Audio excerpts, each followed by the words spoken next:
আসসালামু আলাইকুম। সংবাদে আপনাদের সবাইকে স্বাগত জানাচ্ছি। আমি ফিরোজ তোহা। শুরুতেই সংবাদ শিরোনাম। বাংলাদেশের সর্বশেষ গুরুত্বপূর্ণ আপডেট সংবাদে আপনাকে স্বাগত। শুরুতেই সংবাদ শিরোনাম, পরে বিস্তারিত। প্রথমেই জানাবো আমাদের হাতে থাকা সর্বশেষ গুরুত্বপূর্ণ সবথেকে তাজা আপডেট সংবাদ। রাজধানীতে ঝটিকা মিছিলের আয়োজক মহিলা আওয়ামী লীগ নেত্রী সুইটি গ্রেপ্তার।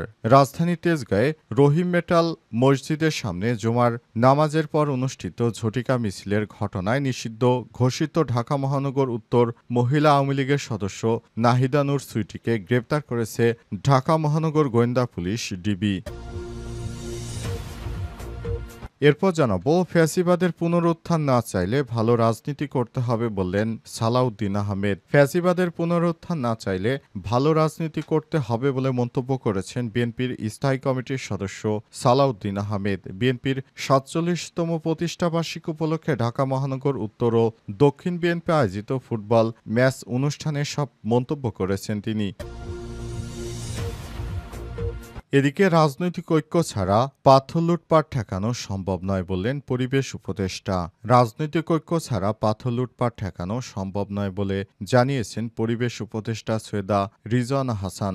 আজ রাজধানী সিডপ মিলনায়তনে ঢাকার জলাধার পুনরুদ্ধার চ্যালেঞ্জ ও সম্ভাবনা নিয়ে এক নগর সংলাপে সব মন্তব্য করেছেন তিনি। এবারে জানাবো, কয়েক সপ্তাহের মধ্যে দেশে ফিরবেন তারেক রহমান। কয়েক সপ্তাহের মধ্যে বিএনপির ভারপ্রাপ্ত চেয়ারম্যান তারেক রহমান দেশে ফিরবেন বলে জানিয়েছে দলটির স্থায়ী কমিটির সদস্য ডক্টর এজেএম জাহিদ হোসেন। আজ জাতীয় প্রেস ক্লাবে এক অনুষ্ঠানে এই তথ্য জানান তিনি। ডক্টর জাহিদ বলেন, তারেক রহমানের নেতৃত্বে নির্বাচন বানচালের ষড়যন্ত্র প্রতিরোধ করা হবে। এবং সর্বশেষ জানাবো, ডাকসু নির্বাচন অপপ্রচার ঠেকাতে কয়েকটি সোশ্যাল মিডিয়া পেজের বিরুদ্ধে ব্যবস্থা নিল প্রশাসন।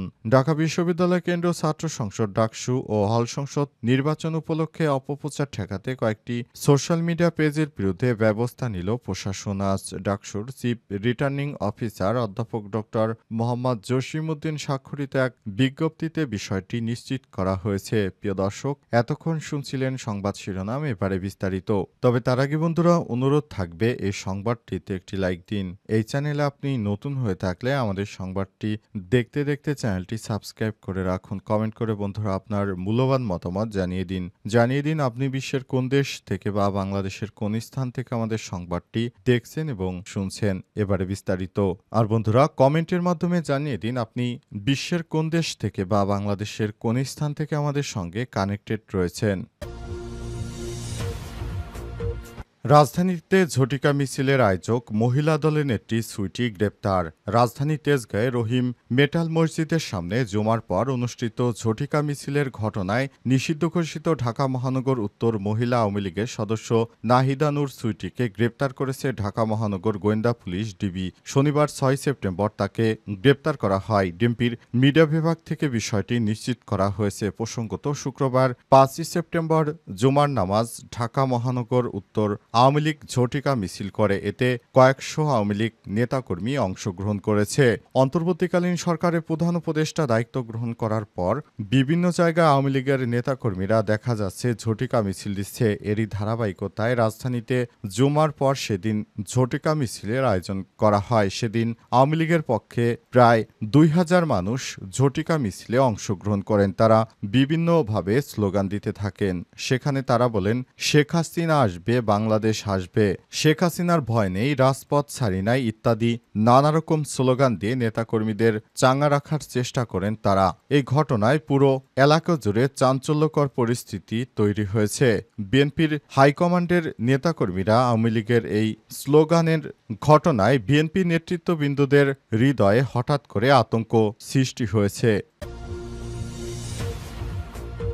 ফ্যাসিবাদের পুনরুত্থান না চাইলে ভালো রাজনীতি করতে হবে বললেন বিএনপি নেতা সালাউদ্দিন। ফ্যাসিবাদের পুনরুত্থান না চাইলে ভালো রাজনীতি করতে হবে বলে মন্তব্য করেছেন বিএনপির জাতীয় স্থায়ী কমিটির সদস্য সালাউদ্দিন আহমেদ। তিনি বলেছেন, দেশে যদি আপনারা চান যে নতুন করে একটি সুন্দর বাংলাদেশ গড়ে তুলব, তাহলে অবশ্যই ফ্যাসিবাদের দোসরেরা যেন ফিরে আসতে না পারে, এজন্য জাতীয় ঐক্যে কোনোভাবেই ফাটল ধরানো যাবে না।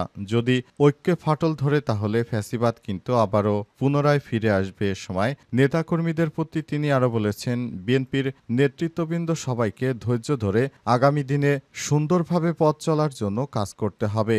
অন্তর্বর্তীকালীন সরকারের প্রধান উপদেষ্টা প্রফেসর ডক্টর মোহাম্মদ ইউনূসের সরকার আগামীতে একটি ভালো নির্বাচন দিবে সেই প্রত্যাশা ব্যক্ত করেছেন বিএনপি। তাই সবাইকে ধৈর্য ধরে নির্বাচন পর্যন্ত অপেক্ষা করতে হবে। নির্বাচনের আগে যদি আপনারা বড় ধরনের সহিংসতার ঘটনায় জড়িয়ে পড়েন তাহলে বিএনপিকে কিন্তু মানুষজন বয়কট করবে। তখন এই বিএনপিকে নিয়ে কিন্তু ভালো অবস্থানে যাওয়া সম্ভব হবে না বলে মনে করছেন বিএনপির এই নেতা সালাউদ্দিন। তাই নেতাকর্মীদের সহনশীল হওয়ার জন্য আহ্বান জানিয়েছেন তিনি। বিএনপির স্থায়ী কমিটির এই সদস্য বলেন, ফ্যাসিবাদের পুনরুত্থান না ঘটুক, চাইলে ভালো রাজনীতির সূচনা করতে হবে।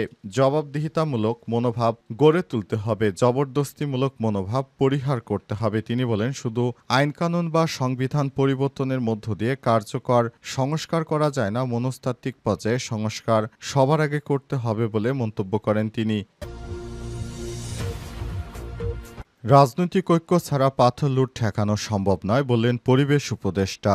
বিভিন্ন রাজনৈতিক ঐক্য ছাড়া দেশে পাথর লুটপাট ঠেকানো সম্ভব নয়, এমন মন্তব্য করেছেন পরিবেশ উপদেষ্টা সৈয়দা রেজওয়ানা হাসান। তিনি বলেছেন, আপনারা দেখতে পেয়েছেন বিগত কয়েক মাস আগে দেশে সাদা পাথর লুটপাটের ঘটনায় বিএনপি, জামাত ইসলাম, আওয়ামী লীগ সহ বিভিন্ন রাজনৈতিক দলের নেতৃত্ববৃন্দরা যুক্ত ছিলেন। সুতরাং তাদের হাত থেকে এই পাথর লুটপাট ঠেকাতে হলে রাজনৈতিক সদিচ্ছার প্রয়োজন রয়েছে। রাজনৈতিক সদিচ্ছা ছাড়া আমরা কখনোই একারা এই কাজটি করতে পারবো না, সিদ্ধান্ত গ্রহণ করতে পারবো না। চলন বিল প্রসঙ্গে সৈয়দা রিজওয়ানা বলেন, এ বিষয়ে এখনো সিদ্ধান্ত গ্রহণ করা হয়নি। এছাড়াও দুটি এলাকা বাদে নদীর তালিকা করা হয়েছে। তুরাগ নদীতে 17 কিলোমিটার ড্রেজিং করা হবে বলেও জানান পরিবেশ উপদেষ্টা সৈয়দা রিজওয়ানা হাসান। রাজনৈতিক ঐক্য ছাড়া পাথর লুটপাট ঠেকানো সম্ভব নয়। পরিবেশ উপদেষ্টা আরও বলেন, যে সরকারি ক্ষমতা আসুক না কেন, জনগণের সমর্থন থাকলে দখল উচ্ছেদ করা সম্ভব। পাথরের বিষয়টি তার মন্ত্রণালয়ের নয়, তবে পরিবেশের দায়িত্বে আছেন বলে এই দায়িত্ব নিয়েছেন তিনি, ইত্যাদি জানিয়েছেন তিনি। অন্তর্বর্তীকালীন সরকারের প্রধান উপদেষ্টা সব রকমের প্রচেষ্টা চালিয়ে যাচ্ছেন যাতে করে ভবিষ্যতে আর কখনোই পাথর লুটপাটের কোনো ঘটনা না ঘটে দেশে। কয়েক সপ্তাহের মধ্যে দেশে ফিরবেন তারেক রহমান। কয়েক সপ্তাহের মধ্যে বিএনপির ভারপ্রাপ্ত চেয়ারম্যান তারেক রহমান দেশে ফিরবেন বলে জানিয়েছেন দলটির স্থায়ী কমিটির সদস্য ডাক্তার এজেডএম জাহিদ হোসেন। শনিবার 6 সেপ্টেম্বর জাতীয় প্রেস ক্লাবের এক অনুষ্ঠানে এই তথ্য জানান তিনি। ডাক্তার জাহিদ বলেন, তারেক রহমানের নেতৃত্বে নির্বাচন বানচালের ষড়যন্ত্র প্রতিরোধ করা হবে। ফেব্রুয়ারিতে নির্বাচন অনুষ্ঠিত হবে উল্লেখ করে তিনি বলেন, পতিত স্বৈরাচারের পেছন দিক থেকে সে জনগণের অধিকার হরণ করার পায়তারা করছেন। বিএনপির স্থায়ী কমিটির এই সদস্য আরও বলেন, যারা দেশের স্বাধীনতা ও সার্বভৌমত্বে বিশ্বাসী নয় তারা ষড়যন্ত্র করছে। তিনি আরও বলেন, পিআর পদ্ধতি বেআইনি আবদার, সংবিধান হচ্ছে উচ্ছে করলেই ডাস্টবিনে ফেলে দেওয়া যাবে না, সংবিধান আবেগী না হয়ে জন আকাঙ্ক্ষা বুঝতে হবে বলে মন্তব্য করেছেন তিনি বলেন, কয়েক সপ্তাহের মধ্যে আমাদের বিএনপির ভারপ্রাপ্ত চেয়ারম্যান তারেক রহমান দেশে ফিরবেন। আর জাতীয় প্রেস ক্লাবের এক অনুষ্ঠানে সব কথা বলেছেন। তবে সারা দেশের মানুষের একটি প্রশ্ন,